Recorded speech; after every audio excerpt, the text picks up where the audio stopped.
Hello, Adam again. I'm a tabletop roleplay game creator, but also a GM in my own right, and I am trying to find my next favorite TTRPG. I am slowly making my way through reading and then thinking critically about different tabletop role-playing games that I either have experience with in the past or am looking at for the first time. And I've looked at D&D 5th edition, I've looked at Pathfinder 2nd edition, I've looked at MCDM's new system coming out sometime next year probably. I'm also, and I just will keep looking until I find one that works for me, and you get to sort of see as I go along. And maybe some of you are in the same boat. Maybe some of you are also looking for your next favorite TTRPG. Either because you've never had one, or because you've become disillusioned, or it's not as fun what you've played in the past. So, today I'm going to be looking at this. This is the One Ring. This is the rules booklet that comes with the beginner box set. It might be called the starter set. I don't remember. But anyway, here's the rules book. I understand that it's the simplified version of the longer game. So if anything doesn't apply to the longer game, I'm just reviewing this part. I think this is actually a really good system. I got this almost a year ago and just finally sat down and was able to look at the game mechanics and give it a really good read through.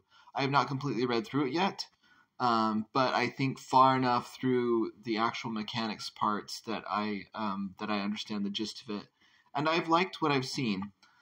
I'm a little bit wary of having it so strongly tied to a setting, right? The One Ring is based on the works of Tolkien, The Hobbit, The Lord of the Rings, and I think that probably the fan base are really, really strong Tolkien fans of his writing and that setting and the lore behind it. And I'm not sure I'm ready to dive into all of that, although one could make the argument that any fantasy TTRPG has some sort of default setting that the rules are designed for, even if not spelled out. But this one is especially so, right? So it's a very niche setting, although it's it kind of began a lot of the tropes that we think of as standard core fantasy today.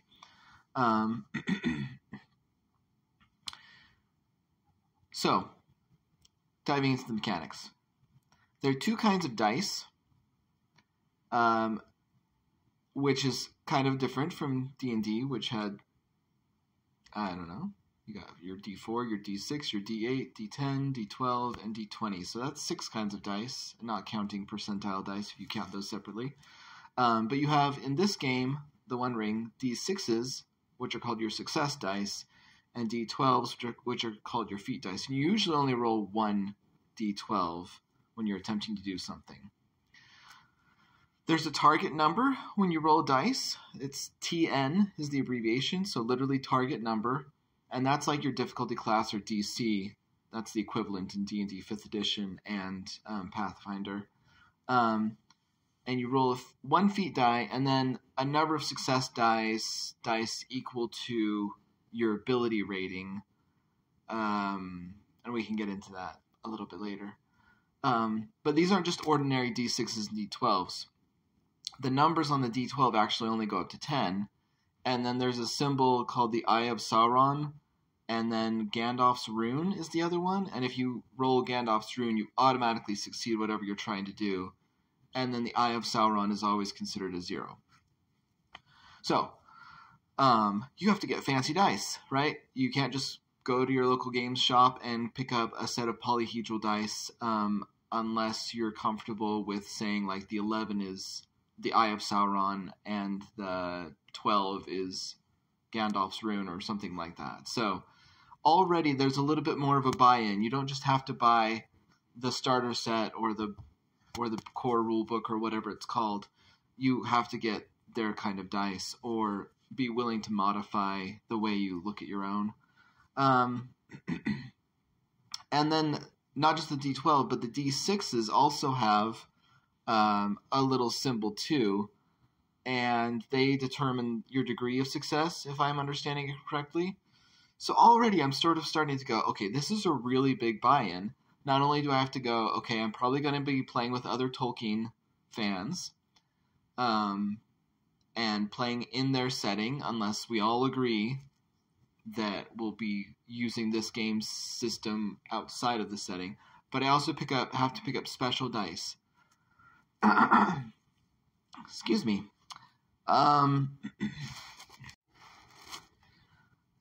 There's kind of an advantage-disadvantage mechanic based on a reservoir of hope that you have. You have a hope score, which is kind of like a pool. It goes up and down. And you can grant yourself advantage by using some of your hope. And I think if you run out, you get disadvantage. And I don't think they call it those things, but it's very much the same as advantage and disadvantage in D&D 5e. You only have 3 attributes. I can't remember what they're called. Just one second. So you can see here it's your strength, your heart, and your wits. So, and then in addition to that, you have a bunch of skills. Each skill, or each skill roll, it seems, is tied to one of these 3 attributes. So when you roll, if you're like particularly adept in a skill, you have a pool of dice that you can roll along with your feat die. And so you're like, every single time you roll, you're rolling a bunch of stuff. I like the art in this. And the other thing I thought was interesting was there are so few weapons, or at least not in this book. There are axes, bows, spears, and swords. And I'm kind of like, well, isn't that kind of all you need? Though it seems like almost every weapon that you use in D&D, almost every weapon, falls under one of these categories. And then as long as you kind of keep in mind your endurance, hope, and valor and wisdom, which sort of modify your scores, then you kind of know how this system plays out. Because in other ways, it's a lot like Dungeons & Dragons 5th edition, right, where there's a target number or a difficulty class, and you're trying to roll equal to or greater than that. So overall, it's pretty simple. I'm not sure what the full game is like, and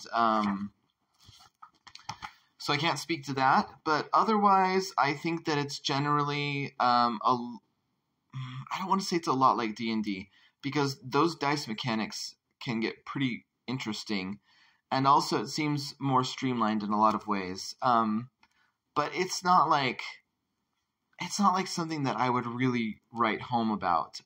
It's some cool mechanics, and there are some cool ideas in there, but it just sort of seems like if you take out the different way of looking at dice and using them, then it's a lot like, you know, the resolution of tension, and whether you're trying to do something that there's some degree of, that there's some chance of failure or not. So yeah, I don't know about this one. I'll kind of keep it in mind, but with some reservations, like that I already talked about. Buying into Tolkien's world and having that be your setting, or finding a group that's okay with using these books but stripping it of setting to put it somewhere else. And then also